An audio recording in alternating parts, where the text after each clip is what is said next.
2015 में सलमान खान की मूवी बजरंगी भाईजान आई, जिसमें इंडिया को नैरो माइंडेड, कंजर्वेटिव और डिस्क्रिमिनेटिंग दिखाया गया।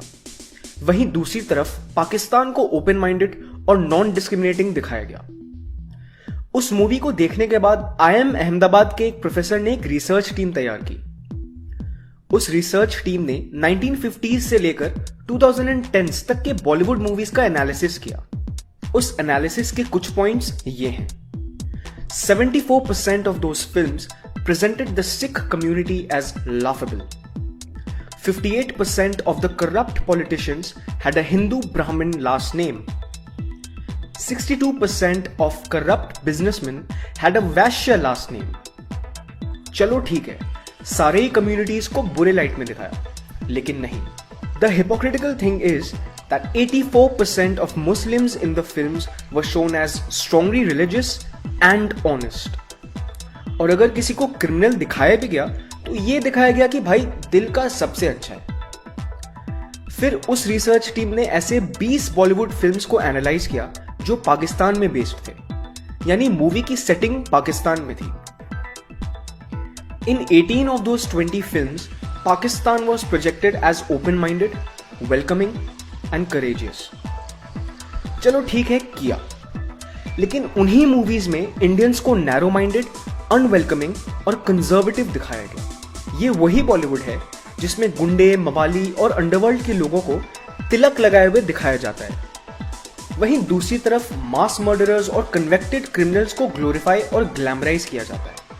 अब आप बोलोगे कि क्या यार, मूवीज आर फॉर एंटरटेनमेंट, ज्यादा मत सोचो। जी नहीं।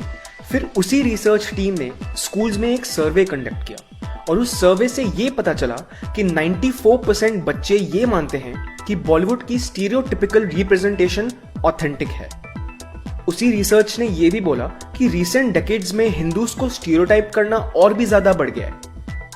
अभी रिसेंटली बॉलीवुड में एक टर्म को बहुत ही एफिशिएंसी से मार्केट किया जा रहा है, हिंदू टेरर। अनुराग कश्यप, जिसने सेक्रेड गेम्स में हिंदूज की धज्जियां उड़ाई हैं, उसने इस टर्म को ट्वीट भी किया था in a public display of his Hindu phobia. वहीं दूसरी तरफ बॉलीवुड की सेलिब्रिटी प्रियंका चोपड़ा के प्रोड्यूस्ड शो क्वांटिको में अमेरिका में एक टेरर अटैक के पीछे रुद्राक्ष पहनने वाले हिंदू को दिखाया गया। Quantico was a show specially made for Priyanka Chopra and produced by her, so please it was in her control to say yes or no to that script. Priyanka defamed the very country that gave her all the love and made her famous. Unfortunately, even she turned out to be Hindu-phobic. मैं इन so-called Bollywood celebrities से सिर्फ एक question पूछना चाहता हूँ। Name one terror attack that has been carried out by people of the Hindu community across the globe. सब जानते हैं कि इंडियन कम्युनिटी पूरे ग्लोब में फैली है और इनमें से मेजॉरिटी हिंदूज ही हैं। तो इनसे किसी देश को प्रॉब्लम क्यों नहीं हुई? क्या पेरिस अटैक्स हिंदूज ने करवाए थे? यूरोप में रेप्स और मास शूटिंग्स हिंदूज कर रहे हैं?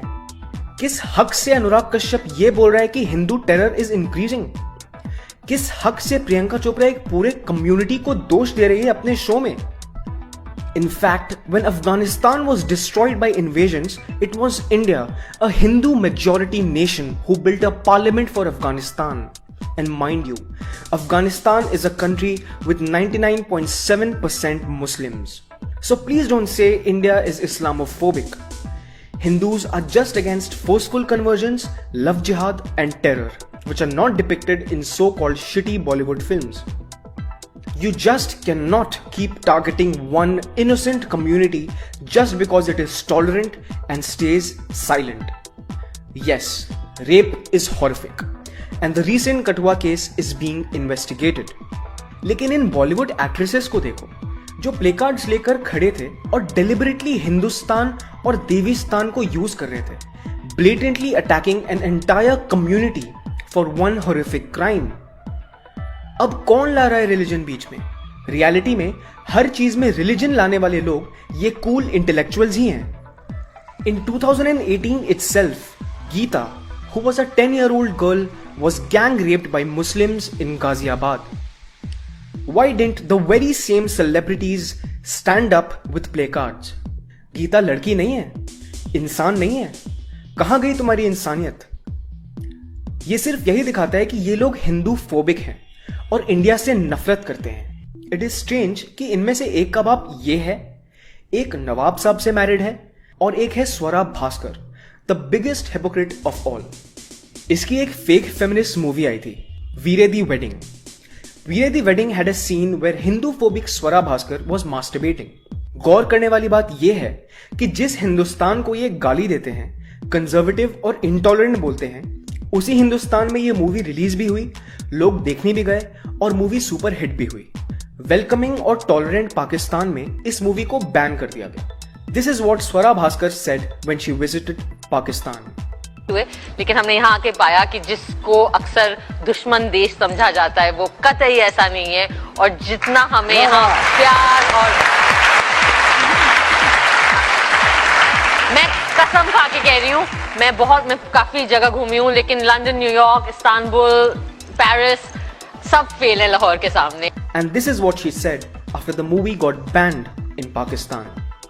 But what do you expect? What state that's run by Sharia laws? They're an unsecular state. Like, were you thinking that? I'm not surprised at all. And why should we hold up Pakistan, which is like a failing state, as, I mean, I don't understand why we keep taking pleasure and feeling a sense of self-worth from all the silly things that happen in Pakistan.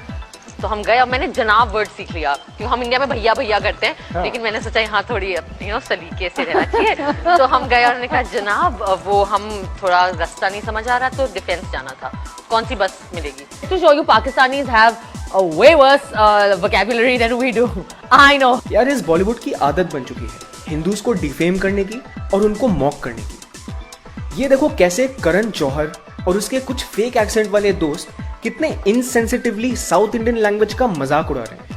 Some word of some funny song you must have done. Vindana, something you must have done. No, I think we did some pom-pom, nana motor gadi, something. This was like the most embarrassing day of my life. Here there was all these scholarly types studying at Cambridge and all that, and here I was sitting on this gondola singing, Monday. और इसी करण जौहर से जब एक random इंसान ने ये पूछा, are you अ होमो, उस पर करण जौहर ने ये बोला। But sometimes you just wonder whether people just don't have the sensitivity or the decency, or to sometimes use language to ask a question that may not come across inappropriate. Where was your sensitivity and decency when you, along with your bunch of cool, smart-ass stand-up comedians, mocked and made derogatory remarks in that infamous roast? यही cool और smart-S young actors, directors और stand up comedians Hindus, soldiers और खुद के देश पर derogatory remarks करते हैं और बोलते हैं यार ऑफेंड मत हो। Why this hypocrisy? अगर कोई मूवी इंडिया को अच्छे लाइट में दिखाती भी है तो उसे मीडिया हाउसेज और so called reviewers ruthlessly attack करते हैं। For example Parmanu, which released on 25th May, was an amazing, thrilling movie which ended with a high note of India successfully becoming a nuclear state. But this is what unbiased and honest media houses had to say about the movie. A nationalist drama that ends like a horror film. India successfully becoming a nuclear state is horror for you. Are you kidding me? लोग इस blatant anti-India sentiment को tolerate कर रहे हैं. They are being allowed to say such things. और फिर भी ये चिल्लाते रहते हैं इंडिया इज इंटॉलरेंट। भाई इंडिया इंटॉलरेंट होती तो कोई ये भी नहीं बोल सकता था कि इंडिया इंटॉलरेंट है। अभी हाल ही में रावण के डायरेक्टर की एक मूवी आ रही है, मुल्क, स्टारिंग नन अदर दैन होगा। बात की तो दाऊद साहब का फोन था, उन्होंने मुझे फोन किया। तो दाऊद साहब का फोन था, उन्होंने मुझे फोन किया।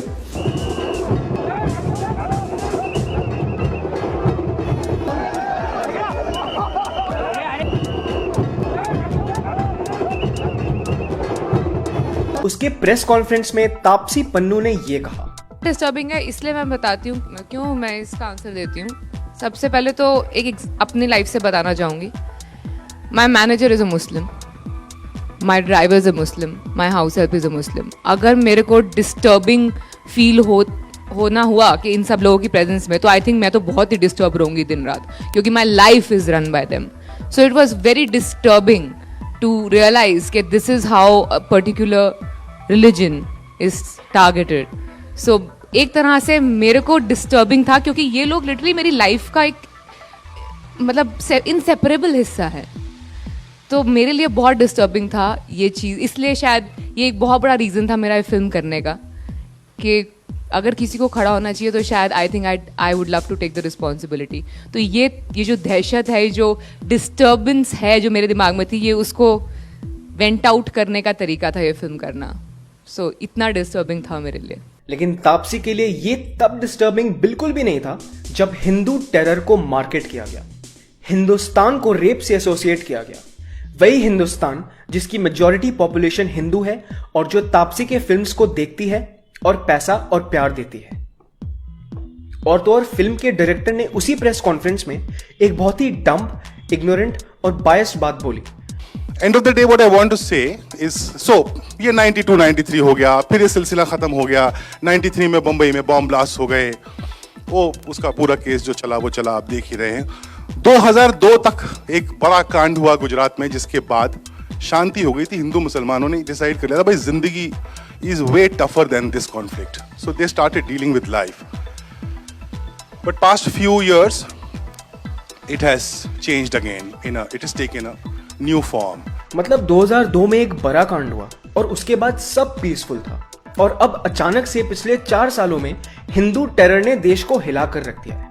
तो शायद डायरेक्टर साहब 2008 में रावण की डिजास्टर स्क्रिप्ट लिखने में बिजी थे, क्योंकि 2008 में 26/11 अटैक्स हुए थे जिसने इंडिया को ही नहीं पूरे दुनिया को हिला कर रख दिया था.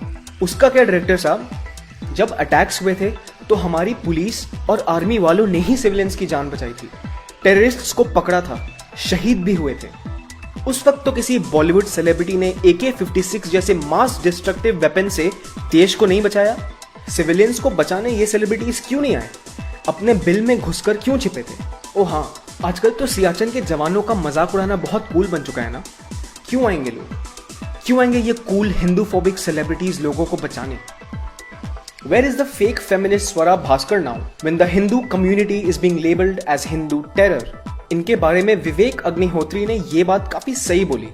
तो आप अगर अर्बन नक्सल्स की लीडर हैं तो आपको एक जिम्मेदारी से बोलना चाहिए, क्योंकि आपकी आइडियोलॉजी कुछ भी हो, भले हिंदुस्तान के टुकड़े करने की हो, पर आपकी आइडियोलॉजी तो है, तो आप उसको रिस्पॉन्सिबिलिटी से करें. और ये इसलिए मैं इनको फेक फेमिनिस्ट बोलता हूं क्योंकि ये लोग लोगों को प्रवोक करने का काम करती हैं सिर्फ सोशल मीडिया में पॉपुलैरिटी गेन करने के लिए. अगर इन्हें वाकई वुमेन एम्पावरमेंट की चिंता हो तो कोई लिख ही नहीं सकता, हिंदुस्तानी व्यक्ति तो लिख ही नहीं सकता, मैं गारंटी कर सकता. और रही बात कि यार ये बॉलीवुड आखिर क्यों हिंदूफोबिक है, इसका रूट कॉज क्या है, आखिर क्या बिगाड़ा है भारत ने इनका?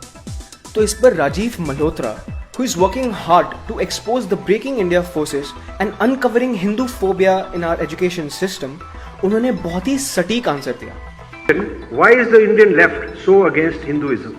उनका क्या मोटिव है? If you can answer that, it's the same kind of people. Why is the Indian left so anti-Hindu? Partly it's ideological. The Charavaks were not with bad motive. They were convinced of some point of view. I mean, not everybody is born in a certain way and has the grace to understand things the way we understand it. So some of it is ideologically they're convinced of something. No, because this education is not intellectual level conviction. आप argue करें उनके साथ वो बहस करते जाएंगे. There is ego in the way. That transformation is an adhyatmic transformation. It is not done very easily by logic, because logic को resist करेंगे, fight करते जाएंगे. So some of it is like that. Some of it is that it's fashionable. Their point of view has become very fashionable. This in the media it is very fashionable. Also, they feel that our point of view represents backwardness, old primitive kind of stuff. And so there are a lot of factors that have come into play. It has become a very ordinary, normal way of thinking to bash the Vedic system. अब time आ गया है कि ये Bollywood celebrities, stand up comedians और so called intellectuals जो Hindus, soldiers और India को insult करते आ रहे हैं सुधर जाएं. एक तो ये अपने मूवी और unfunny wannabe American stand up comedy के थ्रू प्रोपेगेंडा फैलाते हैं, उससे करोड़ों कमाते हैं और पब्लिक पागलों की तरह इन्हें भगवान मानती है. India is the youngest country in the world and young minds are very impressionable.